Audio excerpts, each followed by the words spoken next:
सोलापुरातील रविवारच्या मुसळधार पावसामुळे आदिलाचा विषय पुन्हा चर्चेत आला आहे. बाळे, शेळगी परिसरातून वाहणारी आदिला नदी आहे की नाला हा चर्चेचा विषय आहे. हा विषय अत्यंत कळीचा व वादाचा मुद्दा ठरत आहे. सदरचा वाद जलसंपदा विभागाचा व पालिकेचा कारभार, जमीन व विकास आराखडा तसेच अनेक नागरिकांच्या घराशी जोडला आहे. सोलापूर शहरातील पर्यावरण प्रेमींनी आदिलाचे नामकरण नदी करून रेखांकन करण्याची महत्वाची मागणी केली आहे.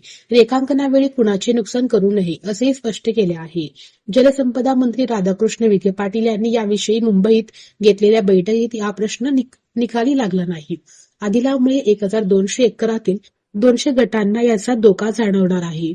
याबाबत पाऊस पडताच अनेक जण सल्ले देत असून सरकारी नोंदीतही तफावत आढळली आहे. एकूणच आदिलाचा प्रश्न अजूनही अनुत्तरित बनल्याचे चित्र दिसून येत आहे.